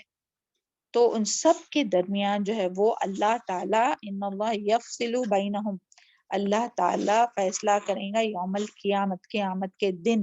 اور یہ جو ہے نا یفصلو یعنی کہ ایسا فیصلہ کرنا جو ہر چیز بالکل واضح ہو جائے کہ کوئی شک نہیں رہے. تو اللہ تعالیٰ ایسا فیصلہ کرے گا قیامت کے دن. کیونکہ دیکھیے دنیا میں تو آج کیا ہر کوئی کیا سمجھتا ہے اپنے آپ کو کہ وہ حق پر ہے. ہر کوئی بھی گروہ آپ لیجئے، چاہے وہ یہودی ہو، نصارہ ہو، خود کو کیا سمجھتے؟ حق پر سمجھتے اور دوسرے کو گمراہ سمجھتے ہیں، اور سمجھتے ہیں کہ ہم اللہ تعالیٰ کے لاڈلے ہیں اور ہم اللہ تعالیٰ کے پیارے ہیں، چہیتے ہیں، اور ہم جو ہے وہ جنت میں جائیں گے. تو اللہ تعالیٰ فرما رہے ہیں کہ ان سب کا فیصلہ جو ہے وہ اللہ تعالیٰ کریں گے. اور یہاں جو ہے نا کہ قیامت کے دن گروہ کے درمیان فیصلہ کیا جائے گا، یعنی تمام گروہ کے اختلاف کے بارے میں فیصلہ. جو اختلاف کیا ہے نا تمام لوگوں نے، دیکھیں حالانکہ اللہ تعالیٰ نے تمام انبیاء کو جو اتارا تھا وہ کون سا دین لے کر آئے تھے؟ جلدی سے بتایا. دین اسلام. ہاں، سب کا جو دین تھا وہ اسلام ہی تھا. اور تمام انبیاء نے ان کو دعوت دی تھی ایک رب کی عبادت کرنے کی.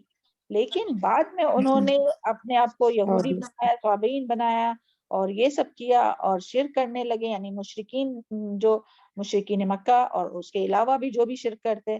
تو اللہ تعالیٰ ان سب کے بارے میں، اور سب اپنے آپ کو سمجھتے اور آج بھی لوگ یہی سمجھتے کہ ہم حق پر ہے اور باقی سب جو ہے وہ غلط ہے. تو کون اللہ تعالیٰ کا پسندیدہ ہے اور لوگوں کے درمیان جو اختلاف ہے اور حق کو واضح کرے گا اور اسے انہیں جزا عطا کرے گا، اور جو باطل ہے غلط ہے تو ان کو سزا دیں گا. تو یہ جو فیصلہ ہے وہ اللہ تعالیٰ قیامت کے دن کریں گا. تو یہاں یہی بات آئی ہے کہ نبی کریم صلی اللہ علیہ وسلم کے زمانے میں حق اور باطل کے درمیان جو جنگ جاری تھی، ان میں ایمان لانے والوں کے خلاف جو لوگ تھے انہیں ان باطل پرستوں کا یہاں ذکر ہے. اور ابھی تک بھی جو بھی یعنی مسلمانوں کے یعنی ایمان لانے والوں کے اپوزٹ میں جتنے بھی فرقے اس زمانے میں بھی نبی صلی اللہ علیہ وسلم کے مخالف میں جتنے لوگ تھے وہ بھی ہیں، انہیں دھمکی دی گئی ہے کہ قیامت کے دن اللہ تعالیٰ ان کی باطل پرستی کا بدلہ چکائے گا. قیامت کے دن عدل اور انصاف کے ساتھ فیصلہ فرمائے گا اور ایمان لانے والے کو جنت میں داخل فرمائے گا، اور جو اللہ تعالیٰ کا انکار کرتے ہیں تو انہیں جہنم میں ڈال دیں گا. اس لیے اللہ تعالیٰ نے اپنے بندوں کے اور یہاں جو آیا نا کہ ان اللہ علی کل شیء شہید، کہ ہر بات پر گواہ ہے اللہ تعالیٰ. تو اللہ تعالیٰ اپنے بندوں کے ہر قول اور فعل اور سے واقف ہے، بلکہ وہ تو دلوں کے بھی بھیدوں کو جانتا ہے، اس کی بھی خبر رکھتا ہے. اور شہید یعنی کہ اللہ تعالیٰ خود گواہ ہے، اور ان کا ہر ایک پر اپنے یعنی وہ تو اپنے آپ کو حق پر سمجھتے ہیں، لیکن اللہ تعالیٰ شہید ہے یعنی گواہ ہے کہ کون سچا ہے اور کون جھوٹا ہے، کون حق پر ہے اور کون باطل ہے. اور یہاں جو ذکر ہے نا صابی، تو صابی سے مراد یعنی جنہوں نے اپنے دین کو چھوڑ دیا تھا، جو یہود اور نصارہ سے نکل کر پھر انہوں نے جو خود ہی اپنا نیا دین بنا لیا تھا. اور بعض کہتے کہ یہ ستارہ پرست ہے، اور بعض کہتے کہ یہ بے دین لوگ ہیں، تو ان کو صابی کہا جاتا تھا. اور پھر مجوس سے مراد وہ لوگ جو آگ کی عبادت کرتے تھے اور جو مانتے تھے کہ دو خدا ہے، ایک روشنی کا خدا ہے، ایک تاریکی کا خدا ہے، ایک شر کا خدا ہے اور ایک خیر کا خدا ہے. اور مشرکین سے مراد مشرکین عرب بھی ہے، اور جو بھی اللہ تعالیٰ کے ساتھ کسی کو پوچھتا ہے وہ سارے لوگ جو ہے وہ اس میں آئیں گے. تو اللہ تعالیٰ نے آیات بینات اتاری اور پھر یعنی ہدایت کا ذریعہ بتا دیا، لیکن کوئی لوگ جو تھے وہ اس کو مان کر یعنی انہوں نے انبیاء کی بات مانی، ایمان لائے اور اس کو حق سمجھا اور اس پر ثابت قدم رہے. اور جو لوگ اس کو چھوڑ دیا یعنی اس کو حق نہیں سمجھا، تو ان لوگ کے درمیان جو ہے وہ اللہ تعالیٰ ہی فیصلہ کریں گے. اور اس سے یہ بھی بات پتہ چلتی ہے کہ ان الذین آمنو جو ہے نا کہ جو ایمان لائے، یعنی جب تک انسان کے اندر توحید رہتا ہے نا، جو توحید کو اختیار کرتا ہے تو اس میں اتحاد رہتا ہے. اور جب لوگ اللہ کو چھوڑ کر اوروں کو ماننے لگتے ہیں تو یعنی کہ شرک کرنے لگتے ہیں، تو پھر ان میں جو ہے وہ اختلاف یعنی یہ چیز جو ہے وہ اختلاف پیدا کرتی ہے. اور شرک دنیا یعنی اور شرک کا دنیا میں کیا نقصان ہوتا ہے کہ انسان اختلافات کا شکار ہو جاتا ہے اور لڑائی جھگڑے اور بدامنی پیدا ہوتی ہے.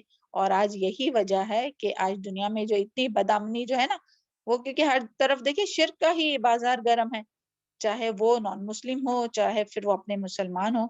تو اللہ تعالیٰ جو ہے وہ سب کی صحیح رہنمائی فرمائے اور سب کو توحید پر قائم رکھے اور سب کو آگ میں جلنے سے محفوظ رکھے. چلیے آیت سمجھ میں آئی ہاں کہ کن دو لوگوں کے بارے میں بات ہو رہی، ایک طرف ایمان لانے والے اور ایک طرف یہ سارے لوگوں کی.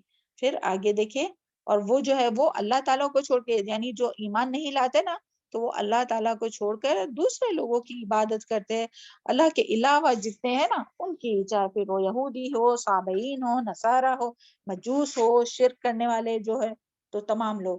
تو سبحان اللہ، دیکھیں اس کے ساتھ ہی اللہ تعالیٰ نے پھر کون سی آیت لائی کہ دیکھیں علم ترى ان اللہ، کیا تم نے دیکھا نہیں ان اللہ کہ بے شک اللہ تعالیٰ یسجد لہو کہ سجدہ کر رہے ہیں، لہو اس کے لیے من فی السماوات والارض کہ جو کچھ آسمانوں میں ہے، ومن فی الارض اور جو کچھ زمین میں ہے، والشمس اور سورج، والقمر اور چاند، والنجوم اور ستارے، والجبال اور پہاڑ، والشجر اور درخت، والدواب اور جانور، وکثیر من الناس اور بہت سے لوگوں میں سے، وکثیر حق علیہ اور بہت سے ثابت ہو گئی جس پر ہو گئی علیہ العذاب ان پر عذاب، ومن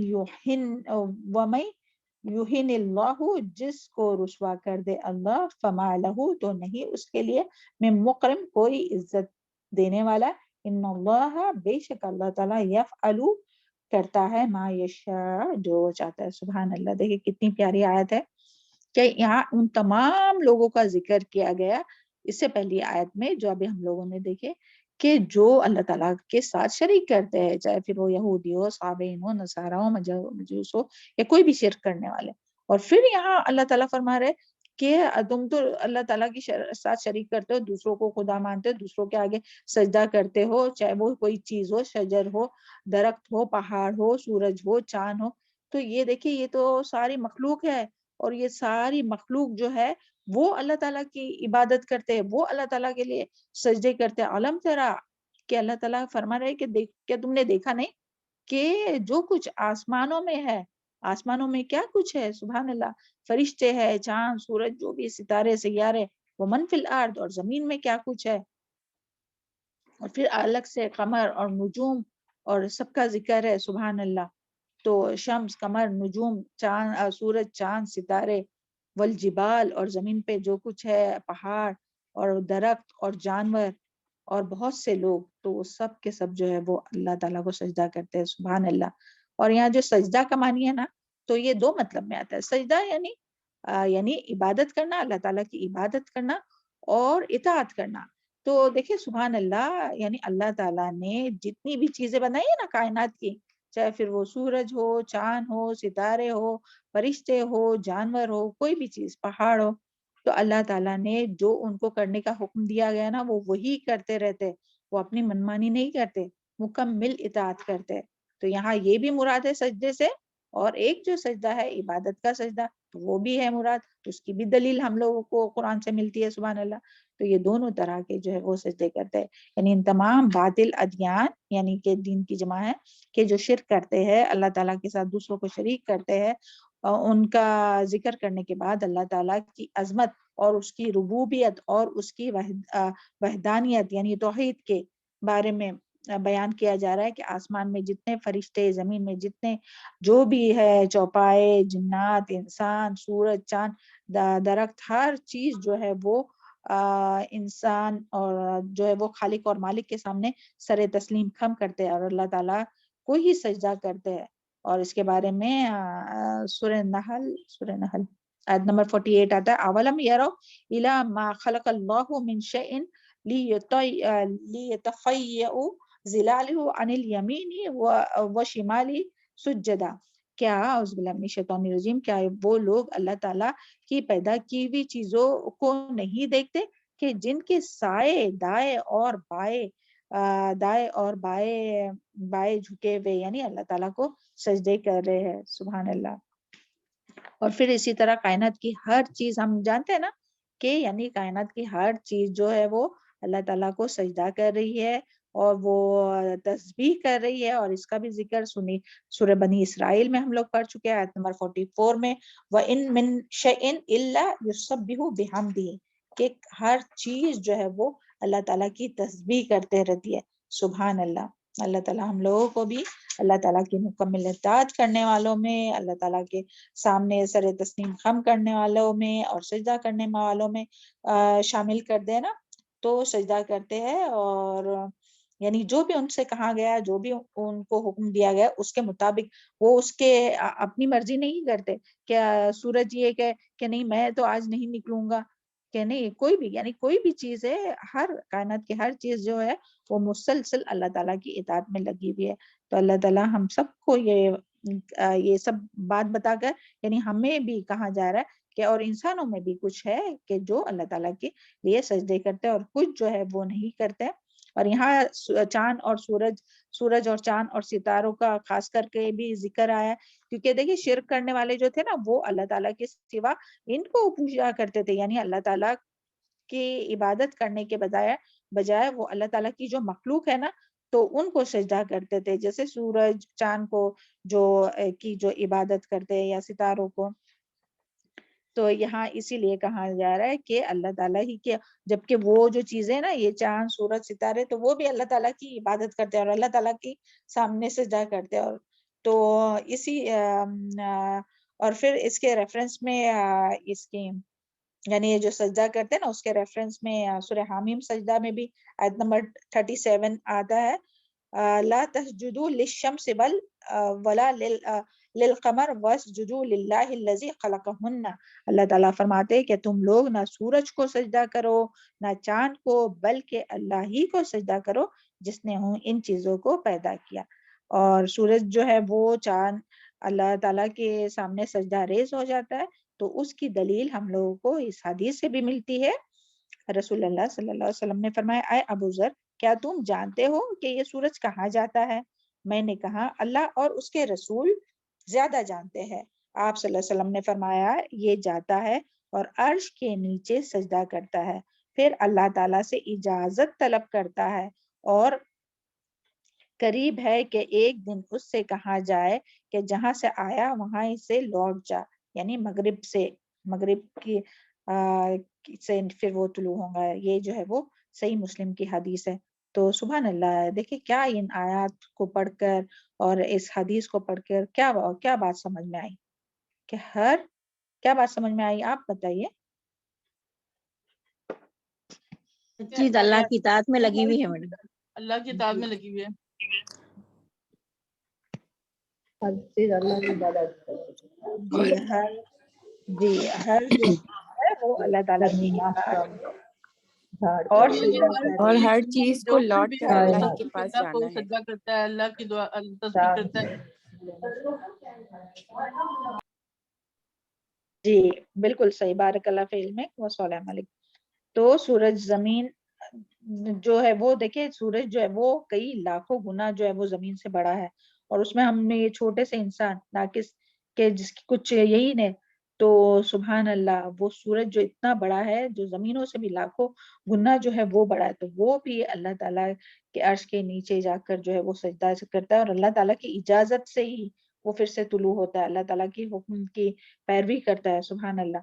اور ہم جو بندے ہیں، اللہ تعالیٰ ہم سب کو اللہ تعالیٰ کی نافرمانی سے محفوظ رکھے، اور اللہ تعالیٰ کی مکمل اطاعت کرنے والا اور سجدہ کرنے والوں میں شامل کرے۔ اور پھر یہاں دواب کا بھی ذکر ہے، جاندار سارے حیوانات، یہ بھی سارے کے سارے مسلسل اللہ تعالیٰ کی اطاعت میں لگے ہوئے رہتے ہیں، یعنی تمام جو جانور ہیں تو وہ بھی اللہ تعالیٰ کی اطاعت میں رہتے ہیں۔ اس کے بارے میں ایک حدیث بھی آتی ہے کہ رسول اللہ صلی اللہ علیہ وسلم نے فرمایا کہ حیوانوں کی پشتوں کو ممبر بنانے سے منع کرتے ہوئے فرمایا، نبی صلی اللہ علیہ وسلم نے حیوانوں کی پشتوں کو ممبر بنانے سے منع کرتے ہوئے فرمایا کہ ہو سکتا ہے کہ بہت سی سواریاں اپنے سوار سے بہتر اللہ تعالیٰ کا زیادہ ذکر کرنے والی ہے، سبحان اللہ۔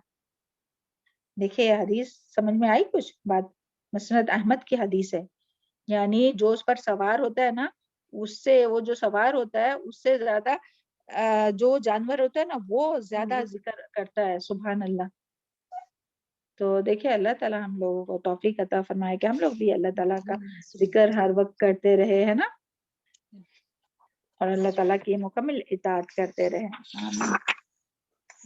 اور یہاں جو بات آئی نا، کثیر من الناس، اور بہت سے لوگ بھی یعنی کہ خوشی کے ساتھ اپنے اختیار کے ساتھ اللہ تعالیٰ کی عبادت کرتے ہیں اور سجدہ کرتے ہیں اور اسی کی اطاعت کرتے ہیں۔ اور دیکھیں پہاڑوں کے بارے میں بھی ہم لوگ پیچھے بھی پڑھ چکے ہیں نا، کہ وہ بھی جو ہے وہ سورہ رعد میں آتا ہے نا کہ وہ بھی تسبیح کرتے ہیں۔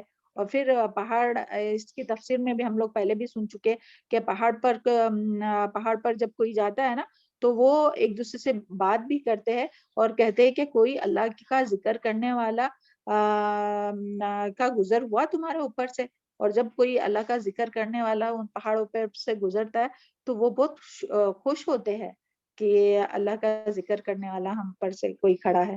تو سبحان اللہ، یعنی اس سے بھی پتہ چلتا ہے کہ کتنا شعور ہے ہر چیز میں، یعنی ہم لوگ تو ایسے سمجھتے ہیں کہ بے جان ہے، تو اس کے لیے ہر جگہ ہم لوگ کو بھی اللہ تعالیٰ کا ذکر کرتے رہنا چاہیے۔ اور یہاں سے بات آئی وَقَصِيرٌ حَقَّ عَلَيْهِ الْعَذَابُ، اور بہت سے جن پر عذاب ثابت ہو گیا، یعنی بہت سے انسان جنہوں نے غرور کیا، یعنی ایسے لوگ جو غرور اور تکبر اور کے باعث جو ہے وہ اللہ تعالیٰ کو سجدہ کرنے سے انکار کرتے، اللہ تعالیٰ کی اطاعت نہیں کرتے، اللہ کے بجائے غیروں کی عبادت کرتے ہیں۔ اور وہ کیوں غیروں کی عبادت کرتے ہیں، کیوں غیروں کے سامنے جھکتے، یا کیوں غیروں کو اللہ کے علاوہ کسی اور کو امپورٹنٹ دیتے، کیونکہ وہ سمجھتے کہ وہاں سے ہم کو عزت ملیں گی، یہ ساری قرآن میں بہت سے اس کے ریفرنس میں آیات وغیرہ آتی ہے کہ وہ سمجھتے ہیں کہ ہمیں ان کے ذریعے عزت ملیں گی.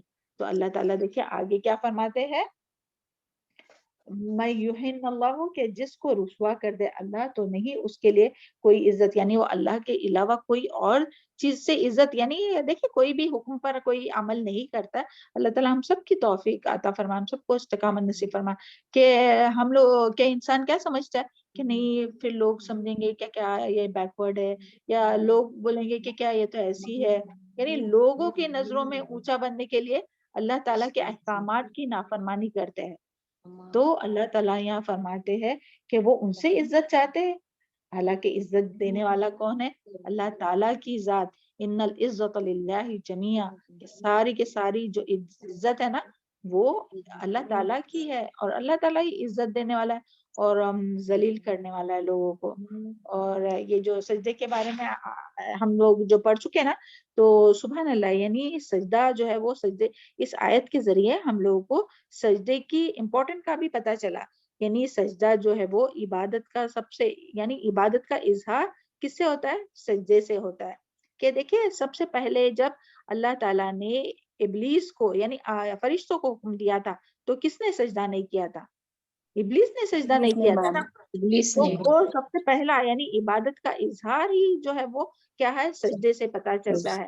تو ابلیس نے انکار کیا اور وہ جو ہے وہ دھتکار دیا گیا، بے عزت ہوا، جنت سے نکالا گیا. اور حدیث میں بھی کیا آتا ہے، جب انسان جب ابو ہریرہ رضی اللہ عنہ سے روایت ہے کہ انہوں نے رسول اللہ صلی اللہ علیہ وسلم نے فرمایا، جب ابن آدم سجدے کی آیت پڑھتا ہے اور سجدہ کرتا ہے تو شیطان الگ ہو کر رونا شروع کر دیتا ہے. دیکھیں شیطان الگ ہو کر رونا شروع کر دیتا ہے اور کہتا ہے ہائے افسوس، ابن آدم کو سجدے کا حکم دیا گیا تو اس نے سجدہ کیا اور اس کے لیے جنت ہے، اور مجھے بھی سجدے کا حکم دیا گیا تھا مگر میں نے انکار کیا اور میرے لیے جہنم ہے. تو دیکھیں اس سے کیا پتہ چلی، یعنی سجدے کا عبادت کا جو پہلا جو رکن ہے نا، جو اظہار ہے، وہ کیا ہے؟ سجدے سے ہوتا ہے. اللہ تعالیٰ ہم لوگوں کو ہمیشہ جو ہے وہ اللہ تعالیٰ کی اطاعت کرنے والا اور اللہ تعالیٰ کی رضا کے لیے سجدہ کرنے والا بنا. اور جب سجدے کو نہیں دل کرے نا تو سمجھنا چاہیے کیا ہے؟ شیطان آ گیا ہے، کیونکہ شیطان تو روکنے کی کوشش کرے گا. اور پھر اسی طرح جو ہے وہ سجدے کے ذریعے درجات بلند ہوتے ہیں اور گناہوں کو مٹانے کا ذریعہ ہے. اور اس کی جو حدیث ہے وہ کیا ہے؟ ثوبان رضی اللہ عنہ بیان کرتے ہیں کہ انہوں نے رسول اللہ صلی اللہ علیہ وسلم کو فرماتے سنا کہ تم زیادہ سے زیادہ سجدے کیا کرو، یعنی کہ نفل نمازوں کے ذریعے تم زیادہ سے زیادہ سجدے کیا کرو، کیونکہ تم اللہ تعالیٰ کی رضا کے لیے ایک سجدہ کرو گے تو ان کے بدلے تمہارا ایک درجہ بلند ہوگا اور تمہارا ایک گناہ مٹا دیا جائے گا. مسلم کی حدیث ہے 488. اور سجدے کے ذریعے اللہ تعالیٰ کا قرب نصیب ہوتا ہے. واسجد واقترب، سب سے قریب جو انسان ہوتا ہے اللہ تعالیٰ کے اللہ تعالیٰ سے، وہ کون سی حالت میں؟ سجدے کی حالت میں. تو اللہ کرے کہ ہم لوگ مرتے دم تک بہت خشوع اور خضوع اور عاجزی کے ساتھ اللہ تعالیٰ کے سامنے سجدہ کرنے والے ہو. اور اس میں اللہ تعالیٰ ہم سب کو غور و فکر بھی کرنے کی توفیق عطا فرمائے کہ جس طرح سے کائنات کی ساری چیزیں نافرمانی نہیں کرتے اور اللہ تعالیٰ کی اطاعت کرتے، اللہ تعالیٰ ہمیں بھی ہمیشہ مکمل اطاعت کرنے والا بنائے. تو اس آیت کی وضاحت یہ ہے کہ کائنات کی ہر چیز، نباتات ہو، جمادات ہو، حیوانات، زمین اور آسمان کی ہر چیز، چاند، سورج، ستارے، پہاڑ، درخت، انسانوں میں سے سب کچھ، اور کچھ لوگ بھی اللہ تعالیٰ کی اطاعت کرتے ہیں اور اس کے لیے سجدہ ریز ہوتے ہیں، مگر انسانوں میں سے کچھ ایسے بھی ہیں جو اللہ کی اطاعت نہیں کرتے اور اس کی بندگی نہیں کرتے، اس کے ساتھ دوسروں کے یعنی کہ اس کی مخلوق، اللہ کی مخلوق کو شریک کرتے. تو ایسے لوگوں کو اللہ تعالیٰ ذلیل و رسوا کرے گا اور پھر ان کو عزت دینے والا کوئی نہیں ہوگا. اور دیکھیں یہ جو ذلت ہوتی ہے نا، تو ایسا دنیا میں بھی ہوتا ہے، یعنی جو شرک کرتے ہیں نا، چاہے پھر وہ نان مسلم ہو یا مسلمانوں میں سے بھی ہو، تو اللہ تعالیٰ یہ دکھا دیتے دنیا میں بھی کہ اللہ تعالیٰ ان لوگوں کو دنیا میں ہی وہ ذلیل ہوتے ہیں. تو آپ جب بھی ایسا ہو تو ضرور مشاہدہ کیجئے، غور و فکر کیجئے اور دعا کیجئے اپنے تمام مسلمانوں کے لیے کیونکہ دیکھیں وَتُعِزُّ مَن تَشَاءُ وَتُذِلُّ مَن تَشَاء کہ عزت بھی اللہ تعالیٰ ہی دیتا ہے، اللہ تعالیٰ کی یاد میں، اور ذلیل بھی اللہ تعالیٰ ہی کرتا ہے. تو یہاں جو بات آئی نا تو اس پہ بہت یعنی دھیان رکھنا چاہیے، اور ہمیشہ اللہ تعالیٰ کی اطاعت کرتے رہنا چاہیے، شرک سے ہمیشہ بچتے ہوئے رہنا چاہیے، کیونکہ شرک کرنے والے کو اللہ تعالیٰ دنیا میں بھی ذلیل کرتا ہے. اور بعض اوقات جب اگر کسی کو نہیں بھی کرتا ہے نا، یہاں جو بات آئی ہے آخر میں ان اللہ یفعل ما یشاء، اور بے شک اللہ تعالیٰ وہ کرتا ہے جو وہ چاہتا ہے. تو یعنی کہ بعض اوقات اگر کسی کو دنیا میں نہیں بھی کوئی سزا ملتی، بہت ترقی بھی ہوتی ہے، عزت بھی ملتی ہے، تو یہ بھی اللہ تعالیٰ کا ہی اختیار ہے. اللہ تعالیٰ انہیں اختیار دیتا ہے، مہلت دیتا ہے، تاکہ وہ اور نافرمانی میں آگے بڑھے اور شرک میں آگے بڑھے، اور پھر جو ہے اللہ تعالیٰ انہیں اچانک پکڑتا ہے. تو یعنی اللہ تعالیٰ جو چاہتا ہے وہ معاملہ کرتا ہے ہر ایک کے ساتھ. سبحان اللہ. اور پھر یہاں سے ہم لوگ کو یہ بھی بات پتہ چلی کہ یہ آیت سجدہ ہے، تو ہم سب کو سجدہ کرنا چاہیے اللہ تعالیٰ. اور اس سے جو یہ بات پتہ چلی کہ سورہ حج کی جو ایک فضیلت ہے نا، تو تمام فضیلت جو ہم نے پہلے سٹارٹنگ میں سورہ حج کی بتائے تھے وہ بھی، اور ساتھ ہی اس کی ایک فضیلت کی وجہ یہ بھی ہے کہ اس میں جو ہے وہ 2 سجدے والی آیت ہے، سجدہ تلاوت والی آیت ہے. ایک تو یہی آیت نمبر 18، اور آگے بھی آئیں گے انشاءاللہ. چلے آپ لوگ سجدہ کیجئے اور پھر آگے دیکھتے ہیں انشاءاللہ. یہ ایک آیت کمپلیٹ کریں گے کم سے کم. ہاں نہیں ایک نہیں ہے، کیا کرے، ٹائم ہو گیا.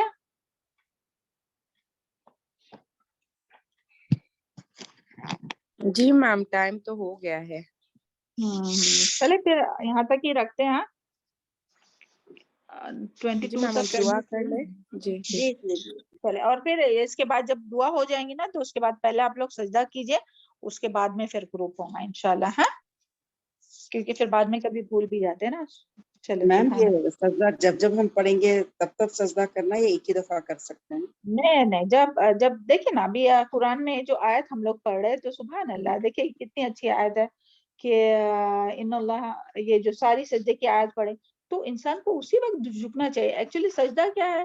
اللہ تعالیٰ کے سامنے اپنی عاجزی کا اظہار کرنا نا، تو اسی وقت جھکنا چاہیے جب ہم لوگ جو بھی. اور اس کے لیے ضرور نہیں کہ بھئی آپ کو یعنی جہاں پہ آپ ہو کہیں بھی بیٹھے ہوئے ہو تو فوراً سے سجدے میں جانا چاہیے. اور یہ ایک طرح سے ہم لوگ شو کرتے ہیں کہ ہاں ہم بھی یعنی دوسری چیزیں جس طرح سے کرتے تو ہم بھی اللہ تعالیٰ کے سامنے سر تسلیم خم کرتے. تو ایسا نہیں کہ بعض لوگ جو ہے وہ جمع کرتے سارے سجدے اور پھر ساتھ میں نہیں. یہ جو قرآن ہے نا وہ زندہ کتاب ہے. سبحان اللہ. جیسے ہم لوگ جب کوئی آیت پڑھتے ہیں، جیسے عذاب کی آیت آئی تو کیا ہم لوگ ایسے ہی پڑھ کے نکل جاتے ہیں کہ پھر کچھ دعائیں بھی مانگتے ہیں، روتے ہیں، کچھ دعائیں مانگتے ہیں، دعائیں مانگتے ہیں نا. تو سبحان اللہ یہاں سجدے کی آیت ہے تو جلدی سے سجدہ کرنا چاہیے. ہاں اللہ تعالیٰ ہم سب کو اس کی توفیق عطا فرمائے. ہاں اور جیسے کہ میں جب ابھی قرآن ریڈ کر رہے تھے تو میں نے سجدہ کر لیا. اب آپ ترجمہ تفسیر کے تو پھر میں سجدہ کروں، وہ پوچھ رہی تھی. کیا نہیں سمجھا کوشچن آپ کا. ابھی ہم لوگ پہلے قرآن کی تلاوت کر رہے تھے، سجدہ آ گیا تو میں نے سجدہ کر لیا تھا. اب پھر ہاں اب ہاں ہم تفسیر سن رہے ہیں تو پھر تو سجدہ تفسیر کروں میں میں. ہم نے تلاوت پہلے کی ہے نا، آیت کی تلاوت ہوئی نا اپنی. ہاں ہاں تو میں نے کر لیا تھا سجدہ. ہاں چلے الحمدللہ. چلے اوکے. وہ تو یعنی اللہ تعالیٰ ہم سب کو بہت عاجزی کرنے والا بنائے. ایک اپنی عاجزی کا اظہار ہے نا. تو اگر نہیں بھی زمین پہ جھکنے کا پاسبل نہیں ہے تو کم سے کم ایسے اپنے اس کو جھکانا ہے نا. سبحان اللہ. اللہ تعالیٰ توفیق عطا فرمائے، جو جتنا کر سکتا ہے اللہ تعالیٰ توفیق عطا فرمائے. چلے سبحان ربک رب العزت عما یصفون وسلام علی المرسلین والحمد للہ رب العالمین. اللہم آنش وحشتی فی قبری، اللہم ارحمنی بالقرآن العظیم واجعلہ لی اماما ونورا وہدی ورحمہ. اللہم ذکرنی منہ ما نسیت وعلمنی منہ ما جہلت وارزقنی تلاوتہ آناء اللیل وآناء النہار واجعلہ لی حجۃ یا رب العالمین. سبحانک اللہم بحمدک اشہد ان لا الہ الا انت سبحانک اشہد ان لا الہ الا انت استغفرک واتوب الیک. اللہم اغفر لی وللمؤمنین والمؤمنات والمسلمین والمسلمات والاحیاء منهم والاموات. ربنا تقبل منا انک انت السمیع العلیم وتب علینا انک انت التواب الرحیم. السلام علیکم ورحمۃ اللہ وبرکاتہ.